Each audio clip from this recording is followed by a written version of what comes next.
Hello and welcome into the live postcast on the Locked On Wolves podcast. We're live following the Wolves' alarming loss to the New York Knicks on Monday night. Marney Gellner of Bally Sports North joins the show to break it all down. The Locked On Wolves postcast starts right now.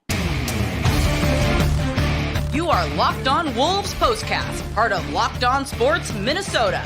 Your team every day.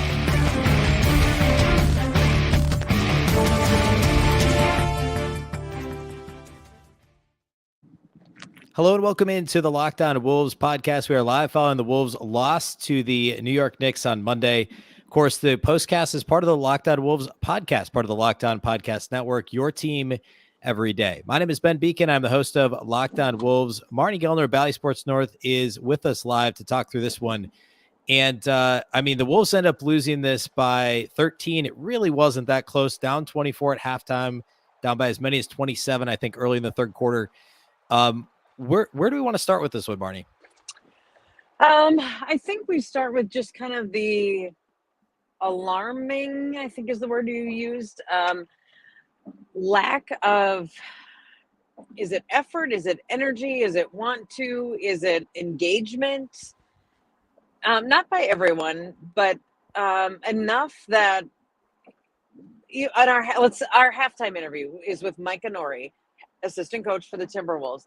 And by that time, we're down 24. And Mike actually said in his halftime interview, we just need to look for guys that want to compete. And then he said, I can't believe that in the 11th game of the season, we're talking about trying to find guys that want to compete. Yep. And to me, that just kind of said everything. Like, we have not even played 3 weeks of this season. And they're already searching for guys that are interested and engaged. That's shocking. Yes. And that's the headline, right? Like I think that's the appropriate place to start. It really did feel that way. And I think post game, I believe Chris Finch talked a little bit about Austin Rivers and he finished the game. The game the Wolves trailed by a bunch and lost by 13. He was a plus 11 and there's a lot of noise with individual plus minus and, you could take it with a grain of salt a lot of times. But this was a game the Wolves only had 3 players that finished in the positive at all. One was +1, one was +3, and that was Nate Knight, who played 3 minutes. And then Austin Rivers was a plus 11. And Finch said that that's no coincidence. And, you look at how Austin Rivers plays the game on both sides of the floor. He plays hard. He's not generally a fantastic defender, but he's solid and he plays hard. And that's sadly enough, like what Mike Nori said and what you just repeated, Marty, like, that's where we're at, is that a lot of times, especially on the defensive end of the floor, but even offensively, there's a lot of ball watching. There's very little ball movement. As bad as it was Friday when the Wolves lost, it looked so much better Saturday when they beat the Rockets. And we talked about it and we said, it's at least partly the opponent, but the offense just looked better. And we thought maybe it was, playing a little freer with no Rudy Gobert and trying to force the ball into him. And then Monday, they, not even on a back-to-back. Saturday was a back-to-back too, and they just kind of came out flat. I think at this point, it's all about Chris Finch searching for the right lineup combinations.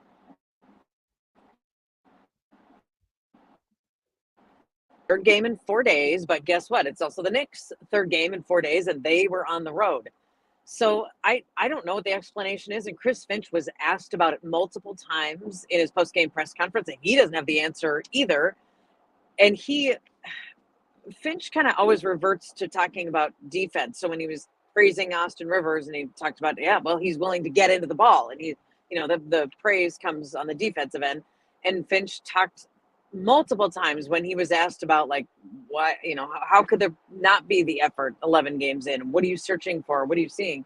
And he kept saying, like, there's way too much daylight between us and the guy with the ball. And we won't get into the ball. We can't, they don't feel us. We're not physical. And that's the part that he always talks about because I, like you, Ben, noticed this standing around on offense and Finch always uses the ball gets sticky as his phrase. And you know what that means. It's iso ball. It's there's one pass or maybe no passes on a lot of offensive possessions. And that's a problem, but the defense is too, and that's where Finch always goes, and that's when he's looking for effort, when he's looking for, are you here? Are you engaged? Are you into this game? He's looking for it on the defensive end. He did not see it tonight. No, and we could rewind to the start of the game. I mean, the Wolves. I made a note of this, like the first minute or 2 minutes of the game, which is, I know we're reaching now, but like it felt like the Wolves were locked in defensively. Like they were flying around for a couple of possessions, and we heard this a couple times on the Valley Sports North broadcast. I think it was mentioned. I believe Mike Honori mentioned it. I believe it was mentioned by Jim Peterson on the broadcast that the Wolves' plan defensively was to stop, the Knicks from scoring in the paint, to really pack the paint, because the Knicks were like, I think 25th in the league in 3-point percentage coming into the game. And it was almost like they hit a couple of threes early, and it, for whatever reason, and this is where we're at, I guess, with this Wolves team right now, it just kind of broke their spirit, and they just stopped competing defensively. And Julius Randle came into the game shooting 24.4% on threes. He hit 5 threes in the first quarter, 8 for the game, 8 of 13 for the game for Julius Randle. I mean, RJ Barrett's 27% coming into the game. He's 3 of 7 from 3. And it's not, I mean, like, I think I'm not making an excuse. I think both things can be true. The Knicks made a couple tough shots early, and then the Wolves kind of let them get a lot of easier shots. And the Knicks shot the lights out for at least the part of the game that really mattered when they built the lead. And some of those numbers ended up evening out a little bit towards the end of the game. But it was that early push where they got up, what was it, like 14? Or no, I guess it was only 9 at the end of the first quarter. But then they outscored the Wolves by 15 in the second quarter alone, and it was a 22-point game at halftime. And so much of that was those early threes, and then some sloppiness from the Wolves as well in terms of turning the ball over. Yeah, and it's almost like this team, at least through 11 games now, does not handle adversity very well, or can't figure itself out of the first challenge, maybe is a better way to put it. I'm not sure, because you're right about the game plan being to limit the points in the paint, because the Knicks came in as the number 1 team in scoring paint points, 59 per game. Well, the Wolves ended up holding them to 39 paint points. So that's 20 points under their average. The problem is the 3 ball was just ridiculous tonight. And so it was almost like it's a throw your hands up in the air. Well, you said protect the paint, and we did. So I don't see how this is possible. It's like finding your way out of the maze is just not something they've been able to adapt to do. And how do you fix that? I don't know. But the points off turnovers, you mentioned, Ben, a second ago, I looked up at one point just to make sure I looked at the clock, because I did not want to forget this. There were 7 minutes left in the second quarter. I'll say that again. 7 minutes left in the second quarter, and points off turnovers was 23-0 in favor of the Knicks. That was shocking. Yeah, I had written down the halftime number, which was where'd it go? 25. Yeah, 20. It was 25. Yeah, 25 at halftime. So yeah, and that was 25-0. And if you just looked at the box score at the end of the game, it ended up being closer. I think it was like points off turnovers like 29-17. But I mean, it wasn't close. Again, when the Knicks built that big lead, that's a huge part of it, was the Wolves, these live ball turnovers that have been an issue, but they were really an issue in this game. All right. Well, I guess one other thing, the Wolves did get it down to 13 early in the fourth quarter. And that was really kind of I don't know. It was weird. It was like they had to get down by that much, and you kept expecting there to be a push. But it just didn't happen until it was almost, it ended up being too little too late, but it was just a really, and it was mostly starters too. It wasn't really like, Austin Rivers was on the floor for part of it. Bryn Forbes kind of got in on it a little bit, but it was very odd. It was like all of a sudden there was this spark, and it wasn't the third quarter. I mean, like they played okay in the third quarter, but it was like the start of the fourth quarter. It was like, okay, we still have a shot at this. And realistically speaking, they were down 20 still. But yeah, it was just odd that it was like all of a sudden there was this spark, and I don't know where that came from necessarily, but they were competitive in the fourth quarter. Well, and I wonder how much of it was the spark, and how much of it was the Knicks just came back to earth a little bit. They couldn't possibly keep shooting the way they did. And that's even more concerning, is if you didn't actually really earn that comeback, if you want to call it that. They closed the gap, the Wolves did. Did they really earn it because they found a spark and they played together and they rallied and they played hard? They're at spurts at times, they did, but I felt like as much of it was New York was missing shots, and it had to even itself out a little bit. So there was a sliver of moments that you could take good from this game, but I almost think that there's a bigger lesson to be learned if you lose the game like this and you lose it by double digits, which they did. Had the Wolves like rallied back and been there in the end and just missed out, it's almost like you don't learn, you don't truly learn the lesson because you still had a chance in the end and you overcame it. This, I would hope, a defeat like this, it will sink in and they will have truly learned from this game, and this will hurt a lot more. Yeah, agreed. Let's talk about our title sponsors of the postcast, and that's our friends at Prize Picks. If you took Julius Randle 3-pointers made the over in this game, I guarantee you did really well at Prize Picks tonight. Prize Picks is really easy. Daily fantasy made easy. Pick 2 to 5 players, and if they score more or less than their Prize Picks projection, any category, not just the big ones, points, rebounds, etc., you could pick 3-pointers made. You can also cross sports. You could have done Monday Night Football plus the Wolves game tonight if you wanted to play over at Prize Picks. Entries can be made in 60 seconds or less. It's really that easy. Download the Prize Picks app or go to prizepicks.com to sign up and play daily fantasy sports. First-time users can receive a 100% instant deposit match up to $100 with our promo code Locked On. If you deposit $100, they'll give you $100. If you deposit $50, Prize Picks will give you $50. Don't forget to enter the promo code Locked On at sign up for an instant deposit match of up to $100. All right.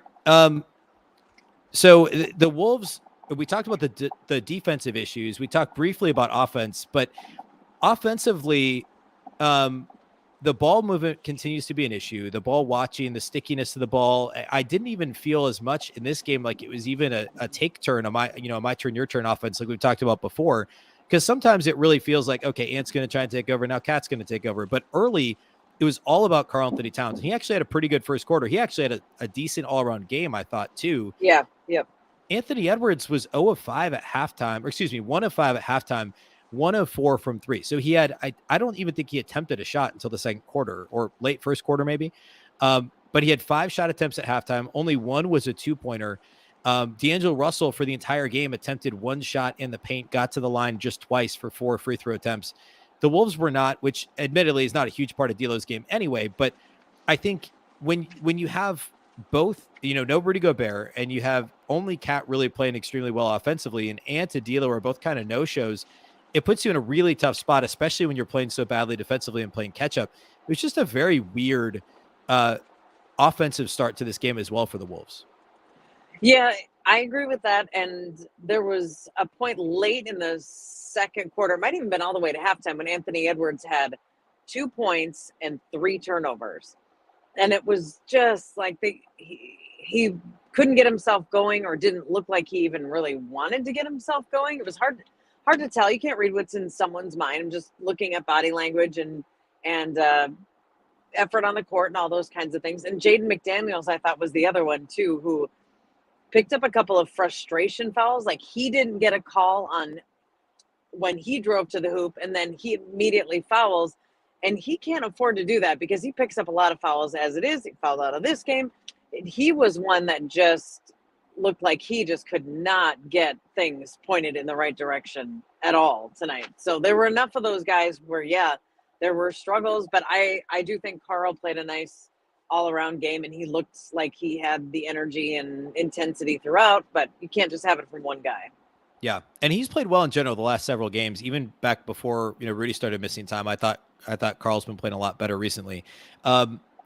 Last thing, we talked about Austin Rivers, bringing it back to Rivers. I mean, like, I don't know where he gets his minutes in the backcourt because, like, the backcourt, knock on wood, is healthy right now. And he actually got some of Jalen Noel's second half minutes in this game. Actually, I thought Noel was decent in the first half. He wasn't very good defensively, but he scored the ball efficiently.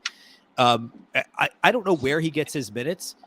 Jordan McLaughlin's one of the other guys who consistently provides effort defensively. So I don't know that it's him. I don't know that the Wolves are actually going to give him some of D'Angelo Russell's minutes, but is there a way for Austin Rivers to get on the court if it really is effort, and they're playing teams the rest this week that generally play hard and are really good, with Phoenix and Memphis as well? Any chance that Austin Rivers gets into this rotation on a more regular basis now?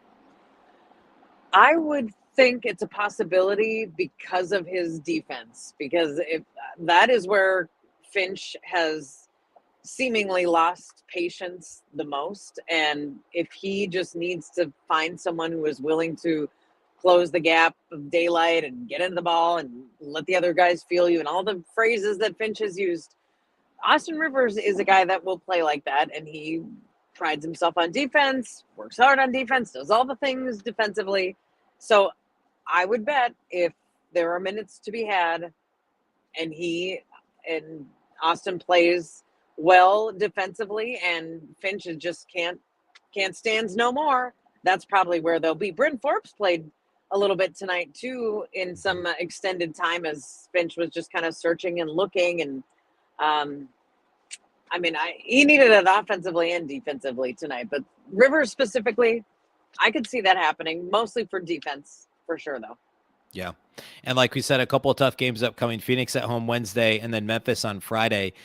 Thank you for listening to the Locked On Wolves postcast. Marney and I go live after each and every Wolves game on the Locked On Sports Minnesota YouTube page. Be sure to subscribe and follow Locked On Wolves on all audio platforms and also on YouTube. The audio from this live postcast, if you can't catch it live, will always be on the Locked On Wolves feed on all audio platforms. So thank you for listening. Check out the Tuesday post-game podcast for a full kind of look back at this game and previewing the rest of the week ahead. Thank you for listening, and we'll catch you next time.